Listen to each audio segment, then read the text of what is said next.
Comrade, প্রায় বছর চারেক আগের ঘটনা আমরা কেউ ভুলিনি, যখন গোটা বিশ্ব করোনা লকডাউনের মুখোমুখি।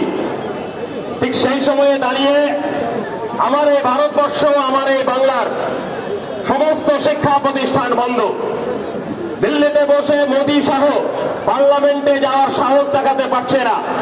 ঠিক সেই সময়ে দাঁড়িয়ে যখন আমরা দেখেছিলাম আমার এই ভারতবর্ষের চিত্র, যখন ভারতবর্ষের ভোখা মানুষ তারা কি খাবে, তারা আদৌ বেঁচে থাকবে কি থাকবে না, তাদের স্বাস্থ্য চিকিৎসার নিরাপত্তা পাবে কি পাবে না, আমরা দেখেছিলাম টিভির পর্দায় যখন মাইগ্রেন্ট ওয়ার্কাররা সুদূর কেরালা থেকে জীবন মৃত্যু পায়ের মৃত্যু করে বাংলা ঝাড়খণ্ডের দিকে প্রতিদিন হেঁটে যাচ্ছিল, প্রতিদিন তারা মৃত্যুর মিছিলে সামিল হয়েছিল।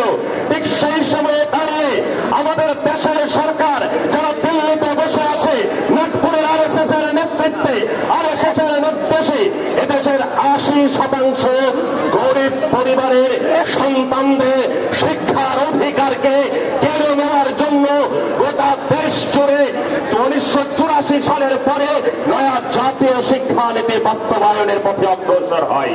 সেদিনই আমরা বাংলার বুকে দাঁড়িয়ে, দেশের বুকে দাঁড়িয়ে বাংলাদেশের ছাত্র সংগঠনগুলি আমরা আওয়াজ করেছিলাম, আসলে এই নয়া জাতীয় শিক্ষানীতি হলো আমার দেশের শিক্ষা ব্যবস্থাকে আম্বানি আদানির হাতে তুলে দেওয়ার চক্রান্ত।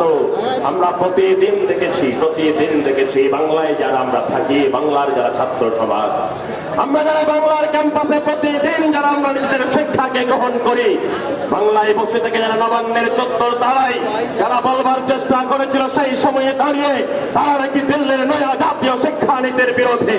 কিন্তু আমরা দেখেছি শুধু পশ্চিমবঙ্গ নয়, ভারতবর্ষ নয়, এশিয়ার মধ্যে সব থেকে বেশি দিন পশ্চিম বাংলার শিক্ষা প্রতিষ্ঠানগুলো লকডাউনের নানা রকম অজুহাতে মমতা বন্দ্যোপাধ্যায়ের সরকার বন্ধ করে রেখেছিল।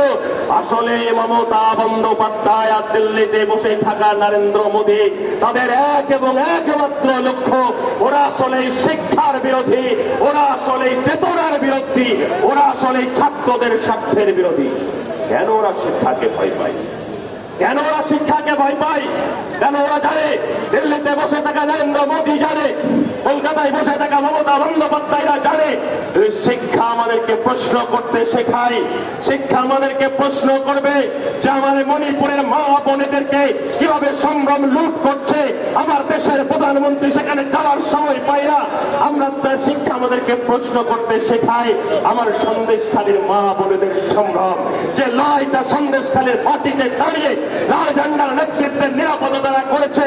প্রতিদিন সেখানকার মা বোনেরা যে প্রশ্ন করছে সেই প্রশ্নকে ওরা ভয় পায়। ওরা ভয় পায় আমাদের দেশের সংবিধানকে ভয় পায়, আমাদের দেশের বহুত্ববাদকে ভয় পায়, আমাদের দেশের বৈচিত্র্যের মধ্যে ঐক্য যে গর্ব, সেই গর্বকে ভয় পায়।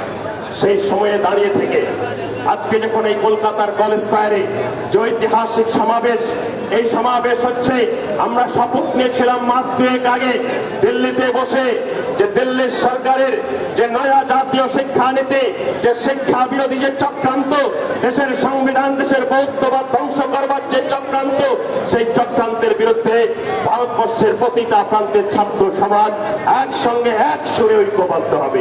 আমরা গত 12 জানুয়ারি দিল্লির পার্লামেন্ট মার্চ করেছি, আমরা গত ফেব্রুয়ারি 1 তারিখে আমরা চেন্নাইয়ের র্যালি করেছি। আজকের কলকাতার কলেজ স্কয়ার, ঐতিহাসিক কলকাতার কলেজ স্কয়ার, যে কলেজ স্কয়ারের রাস্তা সাক্ষী আছে ব্রিটিশের বিরুদ্ধে। যেদিন আমরা এই রাজ্যের ছাত্র সমাজ আওয়াজ তুলেছিলাম ব্রিটিশের বিরুদ্ধে, ব্রিটিশ শাসনের বিরুদ্ধে, সেদিনে আজকের আরএসএস, আজকের বিজেপির পূর্বসূরীরা, সেই সময় সাভারকার, নাথুরামেরা সেই সময় ছিল ব্রিটিশের পাশে, ব্রিটিশের দালালি করবার জন্য।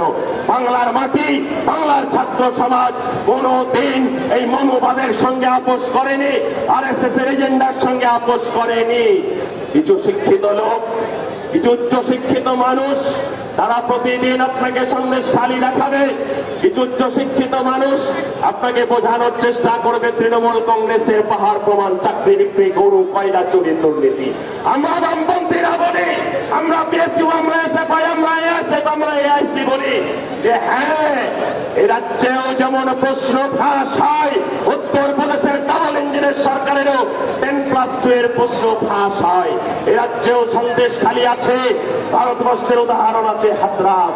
আমরা বলতে চাই মণিপুর আছে, আমরা বলতে চাই সেই শুভ বুদ্ধি সম্পন্ন মানুষগুলোকে যে প্রতিদিন যারা আমার দেশের টাকা পিএম কেয়ার ফান্ডের নামে লুট করেছে তাদের বিরুদ্ধে কথা বলবার স্পর্ধা আপনারা দেখাতে পারবেন না।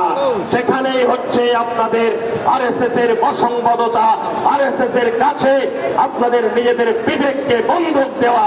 তাই আজকের এই ছাত্র সমাবেশের মধ্য দিয়ে আমরা ইউনাইটেড স্টুডেন্টস অফ ইন্ডিয়ার পক্ষ থেকে স্পষ্ট ভাষায় বলতে চাই, ভারতবর্ষের গণতন্ত্রের সব থেকে যে বড় নির্বাচন আসন্ন, সেই নির্বাচনের প্রাক্কালে দাঁড়িয়ে ভারতবর্ষের প্রগতিশীল ছাত্র সমাজের কণ্ঠ হবে উচ্চারিত যে বিজেপি হটাও, বিজেপি হটাও।